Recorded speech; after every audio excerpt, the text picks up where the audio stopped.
Friends, तो आज हम लोग एक्सरसाइज 3.3 का क्लास 12th का क्वेश्चन नंबर 5 से स्टार्ट करेंगे।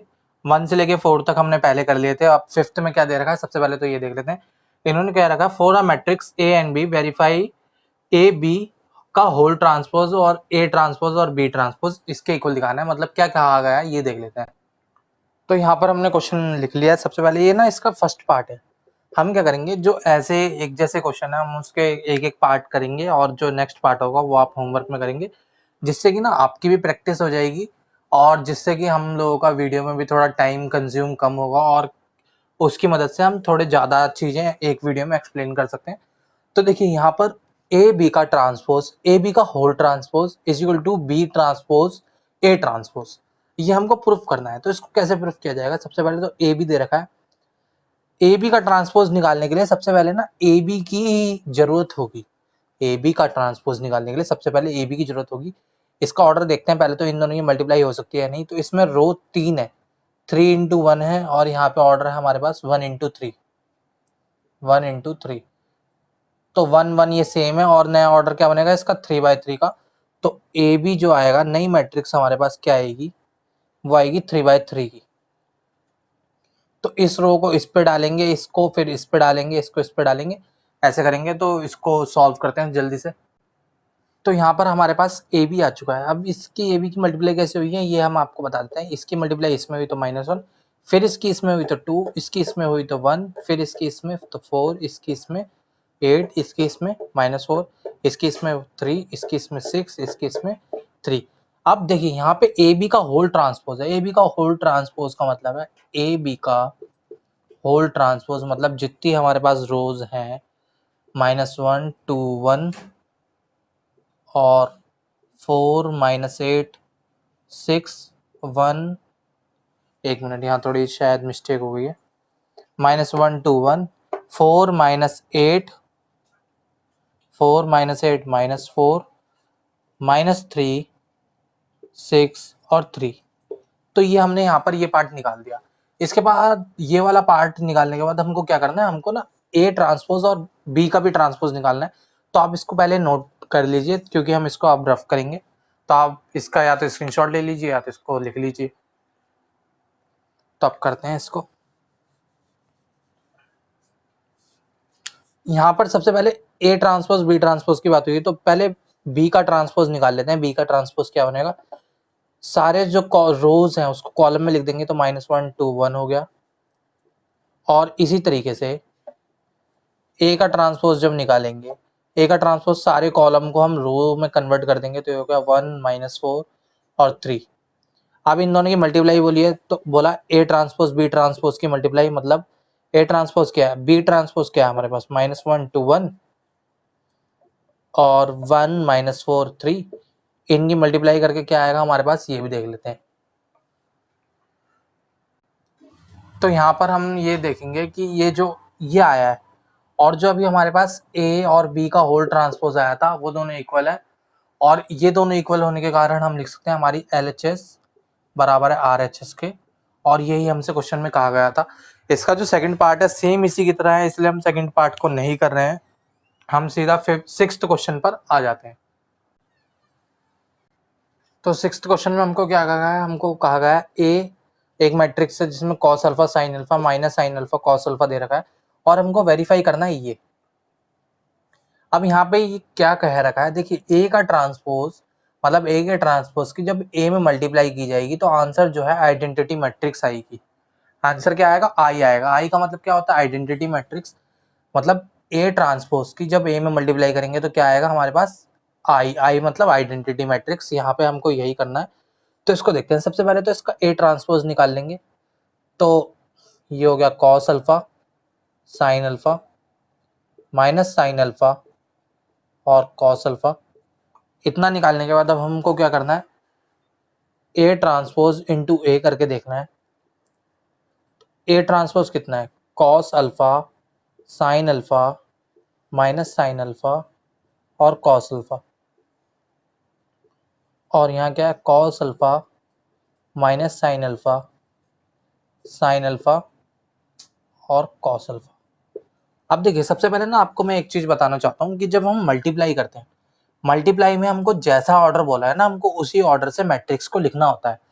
अब आप सोचेंगे मल्टीप्लाई में तो हम कैसे भी लिख सकते हैं, जैसे 2 × 8 लिखो या हम 8 × 2 लिखते हैं, आंसर तो दोनों से सेम आएगा। लेकिन यहाँ पर ना मल्टीप्लाई करने पे अगर हम ये करेंगे मैट्रिक्स को, मतलब इस मैट्रिक्स की इसमें मल्टीप्लाई करेंगे तो अलग आंसर आएगा, और इस मैट्रिक्स की इसमें करेंगे तो अलग आंसर आएगा। मतलब मैं कहना क्या चाहता हूँ आपको, देखिए यहाँ पर हम ये कहना चाहते हैं कि ना जैसे हमने ये मैट्रिक्स पहले लिखी, तो इस मैट्रिक्स को पहले लिख के और इसको बाद में लिख के, ये फर्स्ट मैट्रिक्स हो गई, ये सेकंड हो गई, तो इन दोनों से हमारा आंसर अलग आएगा। और सेकंड मैट्रिक्स की जब फर्स्ट मैट्रिक्स में मल्टीप्लाई करेंगे तो हमारा आंसर अलग आएगा। तो इसलिए आपको यहाँ पर सीरियल को ध्यान रखना है कि हमसे बोला क्या गया है शुरुआत में सबसे पहले।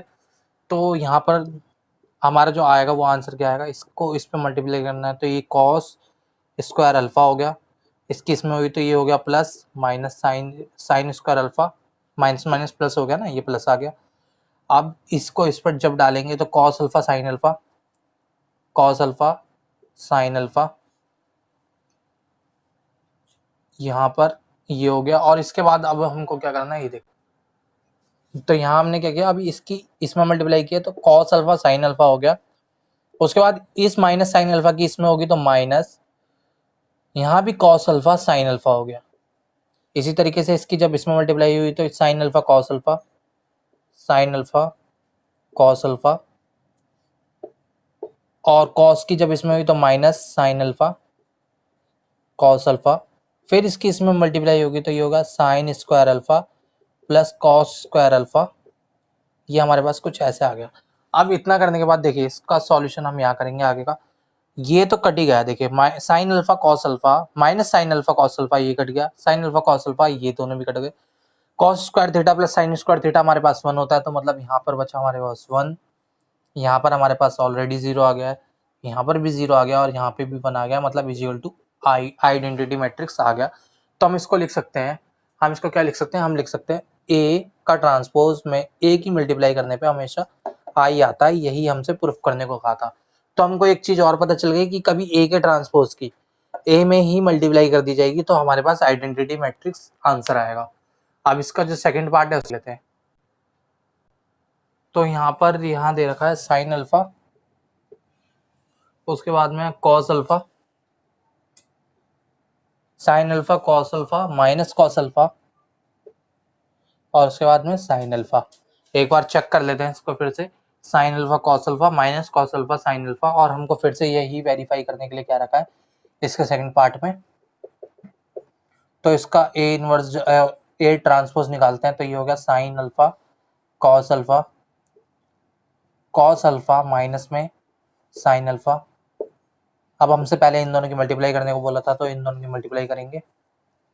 पहले ये वाला आएगा तो sine alpha minus cos alpha sine alpha, फिर sine alpha minus cos alpha sine alpha, इसकी इसमें मल्टीप्लाई करेंगे। देखिए ये मैं थोड़ी जल्दी करके आपको इसलिए दिखा रहा हूँ क्योंकि ना हमने अभी अभी जस्ट इसका पहला पार्ट किया है, तो इसमें इसलिए मुझे नहीं लगता आपको कोई डाउट होगा, लेकिन हम जब भी कर रहे हैं इसको, तो ये हो गया साइन स्क्वायर अल्फा, इसकी इसमें मल्टीप्लाई हुई तो प्लस कॉस स्क्वायर अल्फा, इसकी इसमें मल्टीप्लाई हुई तो ये होगा साइन अल्फा कॉस अल्फा, इसकी जब इसमें मल्टीप्लाई होगी तो ये हो गया कॉस अल्फा साइन अल्फा, फिर ये यहाँ से यहाँ ये कट गया। अब इसकी इसमें मल्टीप्लाई होगी तो फिर से क्या हुआ cos alpha sine alpha minus cos alpha sine alpha, और यहाँ भी हो गया minus cos alpha sine alpha, ये और ये भी कट गए। और जब इसकी इसमें मल्टीप्लाई होगी तो देखिए इसकी इसमें मल्टीप्लाई हुई तो ये हो गया cos square alpha plus sine square alpha, ये ऐसे आ गया। अब इसको यहाँ पर हम सॉल्व कर लेंगे, तो इसको सॉल्व करने पे हमारे पास, तो यहाँ पर कुछ हमारे पास आंसर आ गया। ये तो हो गया 1, ये हो गया 0, ये हो गया 0, ये हो गया 1, और हमारे पास यहाँ भी आइडेंटिटी मैट्रिक्स आ गई। अब इसके बाद जो 7th क्वेश्चन है उसको भी देखते हैं। तो यहाँ पर 7th क्वेश्चन के फर्स्ट पार्ट में बोल रखा है ये मैट्रिक्स है और इसको दिखाना है सिमेट्रिक मैट्रिक्स। अब देखिए यहाँ पर ना हमको इसके और सेकंड पार्ट को पढ़ेंगे तो वहाँ भी एक ए मैट्रिक्स दे रखी है और उसको शो करना है हमको स्क्यू सिमेट्रिक मैट्रिक। तो सिमेट्रिक मैट्रिक और स्क्यू सिमेट्रिक मैट्रिक को समझते हैं। सबसे पहले तो सिमेट्रिक मैट्रिक्स क्या होती है। कोई मैट्रिक्स है ए, अगर उसका ट्रांसपोज भी उसके इक्वल आ गया तो वो मैट्रिक्स कहलाती है सिमेट्रिक मैट्रिक्स। मतलब अगर मैं इस ए का ट्रांसपोज करूंगा और इस ए का ट्रांसपोज इसी ए के इक्वल आ गया तो ये सिमेट्रिक मैट्रिक कहलाएगी। और स्क्यू सिमेट्रिक मैट्रिक क्या होता है, अगर इस ए का ट्रांसपोज इसके माइनस ए के ट्रांसपोज के इक्वल आ जाए तो ये हो जाएगी स्क्यू सिमेट्रिक। अब देखिए आप ना यहाँ माइनस में कंफ्यूज मत होना, ये माइनस का साइन इधर भी लग सकता है और इधर प्लस बन सकता है, मतलब दोनों में नेगेटिव होना चाहिए साइंस में। जैसे कि हम एक लेते हैं एग्जांपल के तौर पे, जैसे कि यहाँ पे लिखा है 2 3 -4 और यहाँ पर हो गया, यहाँ पर सारे माइनस के हमने साइन ले लिए 7, और अगली जो इसकी मैट्रिक्स है वहां पे कोई माइनस का साइन हो ही ना, जैसे यहाँ पर ये कर दिया हमने। तो यहाँ पर इसका इसमें और इसमें माइनस का साइन नहीं है ना, तो हमको ऐसे ही कुछ करना है, मतलब ए जो है उसके माइनस के ट्रांसपोज के इक्वल हो। जब हम अभी नेक्स्ट वाला करेंगे तो आपको ये समझ में आ जाएगा। सबसे पहले तो सिमेट्रिक मैट्रिक देख लेना है, सिंपल सा काम है। यहाँ पे हमको बस ए का ट्रांसपोज निकालना है, ए का ट्रांसपोज निकल के ही हमको पता चल जाएगा कि हमारा आंसर क्या आएगा। तो इसका ट्रांसपोज -1 5 -1 2 1 5 1 3। देखिए जब हम देखेंगे इसका ट्रांसपोज इसके इक्वल आ गया, ए का ट्रांसपोज ए अपने ट्रांसपोज के इक्वल ही है, तो हम लिख देंगे this is a symmetric matrix. ये क्या है, एक सिमेट्रिक मैट्रिक्स है। तो यहाँ पर यही करना था। अब इसके बाद जो इसका नेक्स्ट क्वेश्चन है उसमें देख, अब स्क्यू सिमेट्रिक के लिए भी हमने आपको बताया कि यहाँ पर ये ऐसे होता है, तो इसके लिए भी ए का ट्रांसपोज निकालने की जरूरत है। तो ए का ट्रांसपोज निकालेंगे, ए का ट्रांसपोज क्या होगा 0 1 -1 -1 0 1 1 -1 0। ये ए का ट्रांसपोज होगा, सारी रोज को कॉलम में कन्वर्ट कर दिया। तो हम यहाँ पे देखेंगे कि ये जो साइंस है ना, सबके साइन बदल गए। देखिए 0 पे तो कोई साइन नहीं होता, तो तीनों 0 पे साइन नहीं है। यहाँ 1 प्लस का था, यहाँ माइनस का हो गया, यहाँ 1 माइनस प्लस हो गया, ये माइनस है तो यहाँ प्लस हो गया, ये कुछ इफेक्ट नहीं पड़ा, ये माइनस प्लस हो गया। ऐसे ही देखिए सबके साइन चेंज हो गए। तो हम कह सकते हैं अगर यहाँ पूरे में से हम माइनस कॉमन निकालें, इस पूरे में से माइनस कॉमन निकालने का मतलब है अगर इसमें से माइनस कॉमन निकालेंगे तो ये मैट्रिक्स कैसी बचेगी, कैसी दिखेगी। देखिए ये मैट्रिक्स दिखेगी 0 1 -1 1 0 -1 0 1 और 1 -1 0। ये मैट्रिक्स कुछ ऐसी दिखने लगेगी। तो क्या हम ये जो मैट्रिक्स है हमारे पास, इस वाली मैट्रिक को क्या हम ए लिख सकते हैं। देखिए ए के जस्ट इक्वल तो है। हमने क्या किया, पहले तो इस मैट्रिक का इसका वो किया ट्रांसपोज, और ट्रांसपोज करने के बाद ना हमने इसमें से माइनस कॉमन निकाला। माइनस कॉमन निकालने के बाद सबके साइन चेंज हो गए। अब ये साइन चेंज हुई हुई मैट्रिक्स कुछ इस तरीके से लिख सकते हैं। तो माइनस का साइन पहले और इसको क्या लिख सकते हैं, ए लिख सकते हैं हम। तो ये कुछ ऐसे आ गया। अब देखिए ए का ट्रांसपोज -a के इक्वल हो, इस माइनस के साइन को इधर भी भेज सकते हैं। तो ये ऐसी कंडीशन में भी बन गया हमारे पास माइनस का। मतलब ये दोनों कंडीशन फॉलो हो सकती हैं, हमको उससे कोई फर्क नहीं पड़ता माइनस किसके साथ लगा हुआ है। तो यहाँ पर हमको इस क्वेश्चन में तो यही करना था। अब नेक्स्ट क्वेश्चन पर आ जाते हैं। देखिए यहाँ पे ए दे रखा है और हमको कह रखा है ये एक सिमेट्रिक मैट्रिक्स है। तो ये एक सिमेट्रिक मैट्रिक्स का मतलब है इसका ट्रांसपोज, ये लिखा, इसका ट्रांसपोज इसके ही इक्वल अगर आएगा, इसका ट्रांसपोज अगर इसके इक्वल आएगा तो ही ये सिमेट्रिक मैट्रिक होगी, अदरवाइज ये नहीं होगी। इसका मतलब क्या है, अगर हमने इसको पूरे को ए मान लिया और इसको भी, ये भी सेम अंदर ए ही है ना, और इसके ऊपर ट्रांसपोज का साइन लगा दिया, तो ये यही कंडीशन फॉलो हो रही है। सिमेट्रिक मैट्रिक्स की कंडीशन ही ये होती है हमारे पास, A is equal to A transpose. तो इसलिए हम क्या करेंगे, सबसे पहले तो ए प्लस ए ट्रांसपोज निकालेंगे, फिर उसका होल का ट्रांसपोज करेंगे और हमारे पास आंसर आ जाएगा। तो यहाँ पर कैसे आएगा, ए हमको दे रखा है, ए का ट्रांसपोज निकाल लेते हैं। ए का ट्रांसपोज होगा 1 5 6 7, उसको ऐड करना है। तो ए प्लस ए ट्रांसपोज हमारे पास कितना आएगा, ए कितना है हमारे पास 1 5 6 7 और ए ट्रांसपोज 1 5 6 7, इसको ऐड करेंगे तो कितना आएगा हमारे पास, ये 2 हो गया 11 11 और 14 ये आ गया हमारे पास, ये आ चुका है। अब इसका अगर हम होल का ट्रांसपोज कर दें, इसका अगर ट्रांसपोज कर दें तो a प्लस इसका होल का ट्रांसपोज, मतलब इसको ऐसे रोज में लिख दिया, इसको ऐसे लिख दिया, तो ये देखिए जब भी तो दोनों सेम आए ना, इस ये और इसका ट्रांसपोज सेम आया, इसका मतलब ये क्या है, एक सिमेट्रिक मैट्रिक्स है। अब इसके बाद जो इसका नेक्स्ट पार्ट है उसमें से स्क्यू सिमेट्रिक मैट्रिक्स प्रूफ करने के लिए बोला था, वो कैसे होगा वो भी देखते हैं। अब इसमें क्या दे रखा है, a माइनस ए का transpose is A skew symmetric, मतलब a माइनस ए का ट्रांसपोज इज इक्वल टू में आना चाहिए माइनस का साइन इसके होल के ट्रांसपोज के, मतलब माइनस चाहे इसके यहाँ लगे चाहे इस पे लगाओ तो बात एक ही है। मतलब हमने क्या माना, इसको अगर a माना है तो यहाँ भी a ही आया और उसका ट्रांसपोज माइनस के इक्वल आ गया, मतलब ये कंडीशन फॉलो होनी चाहिए हमारे पास, a is equal to minus A का ट्रांसपोज, वो कहलाएगा स्क्यू सिमेट्रिक। तो ये कंडीशन कैसे फॉलो, ये देखते हैं। सबसे पहले तो a का ट्रांसपोज निकालना है। a का ट्रांसपोज क्या होगा, 1 5 6 7। फिर निकालना है a माइनस ए का ट्रांसपोज। a माइनस ए का ट्रांसपोज कैसे निकलेगा, पहले तो a लिखते हैं। a क्या है, 1 6 5 7 माइनस 1 5 6 7। इसे सॉल्व करेंगे तो ये माइनस ये 0, ये माइनस ये -1, ये माइनस ये 1 और ये माइनस ये 0, ऐसा आया। अगर हम इसके होल का ट्रांसपोज निकालें, इसके होल का ट्रांसपोज मतलब इस पूरे का ट्रांसपोज, तो इसका ट्रांसपोज क्या आएगा, 0 -1 1 और 0। तो यहाँ देखिए यहाँ साइन चेंज हो गए ना इनके। अगर मैं इसमें से माइनस कॉमन ले लूँ, अगर हम इसमें से ही माइनस कॉमन ले लें तो क्या होगा, ये चलता रहेगा हमारे पास a माइनस ए का ट्रांसपोज का होल ट्रांसपोज। यहाँ से माइनस कॉमन आ गया तो अंदर हो जाएगा 0 1 -1 0। और इसको इतने पार्ट को क्या हम ये लिख सकते हैं, a माइनस ए ट्रांसपोज, क्योंकि ये और ये इक्वल है ना, तो हमने लिख दिया a माइनस ए का transpose is equal to minus a minus A के ट्रांसपोज के है। तो ये हमारा आंसर आ गया। ये क्या है, एक स्क्यू सिमेट्रिक है। तो यहाँ पर ये क्वेश्चन भी हमारे पास खत्म होता है। अब इसके बाद 9th क्वेश्चन को देखते हैं। तो 9th क्वेश्चन में हमको ये मैट्रिक्स दे रखी है और हमसे सबसे पहले तो कहा है 1/2 a प्लस ए का ट्रांसपोज करना है, और दूसरा हमसे कहा है 1/2 a माइनस ए का ट्रांसपोज करना है।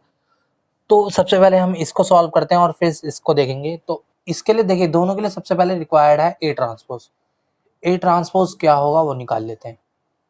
0 a b minus a 0 c, देखिए 0 a और b minus a 0 c minus b minus c और 0, ये आ गया। अब इन दोनों को माइनस करना है। देखिए इसके अकॉर्डिंग इन दोनों को माइनस करना है ना, और 1/2 भी साथ में कर लेते हैं। तो हम a माइनस नहीं सॉरी इसको प्लस करना है। तो इन दोनों को जब प्लस करेंगे तो 1/2 बाहर ही लिखा रहने दिया। देखिए हम इसको ऐसे ही ऐड कर लेते हैं, चलिए लिख लेते हैं इसको, कोई नहीं। तो यहाँ पर हम क्या करेंगे, 0, तो हमने इसको a वाली को यहाँ लिख लिया और प्लस a ट्रांसपोज को इधर लिख लिया। देखिए 0 का 0, a प्लस माइनस है ये 0 हो गया, b प्लस माइनस b ये 0 हो गया, a माइनस b ये भी 0 हो गया, ये सारे ऐसे ही करके 0 हो गया और यहाँ पर हमारा आंसर आ गया। अब इसको देखते हैं। देखिए यहाँ पर आप कंफ्यूज मत हो ना, ये कैसे 0 बन गया, a प्लस माइनस a मतलब ये दोनों कट गए होंगे, फिर ये प्लस ये भी कट गया, ये प्लस ये भी कट गया, ये प्लस ये भी कट गया, तो ऐसे ही करके 0 बन गए। अब इसके बाद क्या करना है, 1/2 a माइनस ए का ट्रांसपोज। तो अब इसके 9th वाले क्वेश्चन में क्या करना है, 9th वाले क्वेश्चन में भी a और a का ट्रांसपोज निकालना है। a और a का ट्रांसपोज निकाल दिया हमने, 1/2 a माइनस ए किया तो 1/2 a ये एज इट इज रख दिया, b एज इट इज ये रख दिया। इन दोनों को माइनस करके हमारे पास क्या आया, देखिए इन दोनों को माइनस करके ये आ रखा है। अगर आपको अभी भी एडिशन और सब्ट्रैक्शन में दिक्कत है तो आप जो मैट्रिक्स आपके पास हैं, जो भी ये मैट्रिक्स दे रखे हैं, सबकी मल्टीप्लाई कर करके कोशिश कीजिए, आपका आंसर ठीक हो जाएगा एकदम। तो यहाँ पे देखिए हमने इन दोनों को माइनस कराया तो ये माइनस ये हमारे पास ये हो गया, ये माइनस ये बी हो गया। अब देखिए इसका माइनस, जब ये माइनस अंदर गया ना तो ये माइनस माइनस प्लस बन गया, इसलिए प्लस का 2 आया है। ऐसे ही ये प्लस का 2b माइनस बी और ये minus A, sorry minus A minus 2a 0 0 0 C और माइनस माइनस प्लस और ये हो गया माइनस बी और minus B minus 2b minus C minus 2c और ये 0 का 0। जब 2 की डिवाइड की तो देखिए सब जगह से 2 से 2 कट गया और बाकी एज इट इज इधर रख दिया हमने, तो यही हमारा आंसर आया है। तो गाइज मैं उम्मीद करता हूँ आपको वीडियो में सब समझ में आया होगा।